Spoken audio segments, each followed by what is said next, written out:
Hi everyone and welcome back to my channel. And if this is your first time here, then hi, my name is Lauren. And on my channel, we mostly talk about anything luxury, but we also discuss lifestyle and beauty. So if you're interested in any of these topics, please consider subscribing to my channel and we'll get started with the video.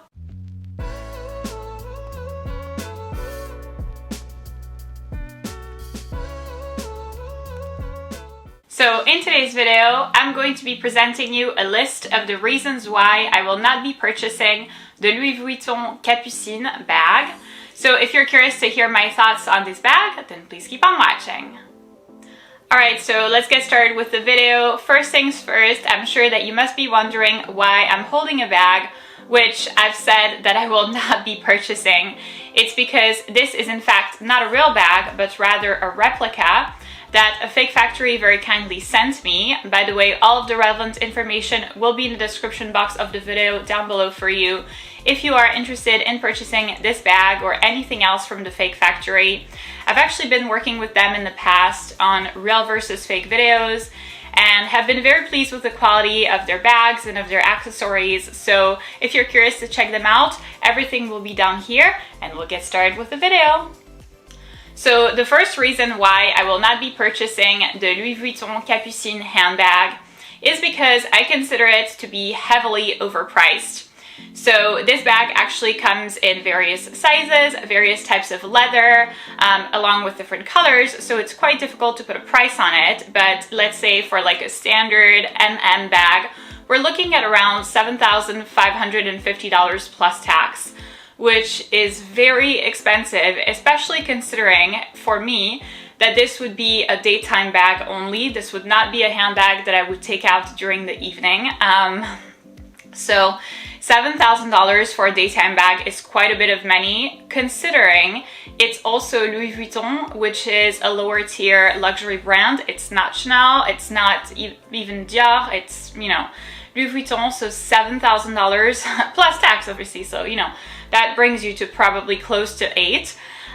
It's quite a bit of money, and I feel like if I like the size of this bag, and if you like the size of this bag, a bag that is quite similar in size and shape is the Fendi Peekaboo bag, and the price is much more attractive on this one. So this is the main reason and the first reason why I will not be purchasing the Louis Vuitton Capucines bag.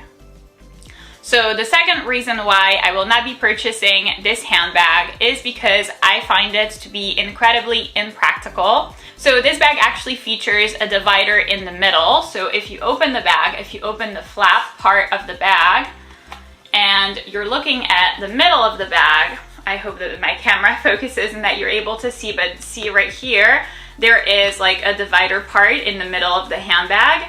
And for me, that really is super impractical because it basically means that you're not going to be able to put a bag organizer inside, which I love a good bag organizer. I feel like it's really practical because, you know, it makes it such that you can pretty much put everything and anything in your purse and be carefree about it. If there's any leaks or stains, it's fine. It will be on the bag organizer and not on the handbag. But right here, because there is this like divider in the middle, you're not going to be able to place a bag organizer inside. And then on top of that, this like divider in the middle actually takes up space in a handbag that's not that roomy. So what I'm trying to say is the bag looks bulky-ish. It's quite wide right here at the bottom. But because there's this divider in the middle, it actually doesn't fit a whole lot. You would think so, given the size of the bag. By the way, this is a size PM, but it actually doesn't fit a whole lot because this divider just takes up space and is incredibly impractical. So the next con that I have about this handbag, which is also a reason why I will not be purchasing it, is this bag is really hard to get in and out of. So to be frank, this is actually a handbag that I tried out in the store, and you know, when you have a handbag like this that you try out in the store, you have it for, let's say, 5-10 minutes, and you don't have a whole lot of time to figure out whether or not it's practical. But here, because I've received it and I'm at home and I've, had a lot of time to, quote, play around with it, I have figured out that this bag is really, really difficult to get in and out of. I don't know if you noticed, but when I was trying to show you the inside of this bag, I was struggling with the flap bag, with the flap part of this bag, which is right here. The first thing is it is very big, very large compared to the bag, so it's hard to fold and to put back inside. So see how right here it always wants to like touch the logo part, and then it doesn't really want to fold inside because the leather here on the flap part is pretty stiff, and the flap part is pretty big compared to the bag, so it's quite difficult to get in and out of the bag.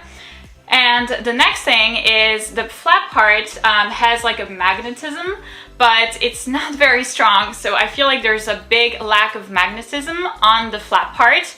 This is also something that I've researched because I was thinking, okay, maybe it's because, this might be a replica, so it might be like lower quality than the normal bag. And I have done some research and have found out that a lot of people who actually have the real purse have encountered the same problem. So for me, this bag is quite difficult to get in and out of, and I'm at a stage in my designer luxury journey where if a bag is impractical, regardless of how beautiful it looks and how much I like the brand and how much I love the look of it, I will not be getting it because I know that I will not reach out for it enough to justify the price. So the next reason why this bag doesn't work for me is because it is quite heavy to start with. And the problem with that is I would use this bag as a daytime bag. And for a daytime bag, I really, really need a bag that is lightweight because I tend to stuff my handbags that I use during the day with a bunch of stuff. They all have like a small water bottle, they all have like a sunscreen, a sweater, all that type of stuff. And if the bag is heavy to start with and you add all that inside, then it will make it such that this bag will either break like your shoulder or your hand, or either one really, but it will be impractical and quite uncomfortable. So for a daytime bag, I want something that's lightweight. I don't necessarily mind it as much for an evening bag because I know that in the evening, I only take out like the essentials. So if it's heavy to start with and I only add a little bit of stuff, it will still more or less be fine. And in the evening, it's kind of assumed that you will put down your bag at a restaurant or at a bar or something like that. But for during the day, for like a daytime bag, of course you're walking around with the bag and you're running errands and you have the bag in your hands. So if it's heavy, it will be uncomfortable and just unpleasant, quite frankly. So the next con that I have to say about this handbag is that this bag tends to create some folds. So over time it will slouch, especially if it's a bigger size. So this bag comes, for example, in size MM and GM. Those are the larger sizes. If you get this bag in one of those two sizes, it's almost guaranteed that the bag will slouch over time. This is size PM, and obviously it's a very new bag. I just received it from the factory, so it's not slouchy yet, but you can feel that this is not a well-structured handbag. And for me, having a well-structured handbag is a need. Honestly, once again, I'm at a stage in my luxury / designer journey where I have figured out, my needs and wants from designer bags. And something that's important to me is that the bag holds its value over time and, doesn't get a whole lot of wear and tear. And for that, it's so much easier to start with a well-structured bag because the well-structured bag will, keep its structure over time and will not become too slouchy, whereas a bag that's already somewhat slouchy to start with will only get worse over time. So this is not the type of bag that I would gravitate towards for that reason. So the next reason why I will not be purchasing the Louis Vuitton Capucines handbag is because I consider it to be too bulky to be a crossbody bag. So the bag does come right here with a strap, so you could technically use it as a crossbody bag, but I consider it to be way too bulky and especially way too wide right here at the bottom. to use this bag as a crossbody bag. It really doesn't look good. I'm quite a tall cookie. I'm 5'11" or 180 centimeters. So I'm, one of the tallest girls around or ever. So I feel like if it doesn't look really good on like a super tall girl, it must look even worse on a short girl. So for that reason, I'm not 100% sold on that bag. If you want to use this bag as a crossbody bag, in my opinion, you would need to get it in a smaller size, in either size BB or size mini. But then you have this problem where, you can barely fit your phone inside the bag, and you're having even more trouble getting in and out of the bag because obviously, the smaller size the bag is, the harder it is to get in and out of it. You have, the same problems as you have with a larger size like this one, like size PM, but they're like accentuated.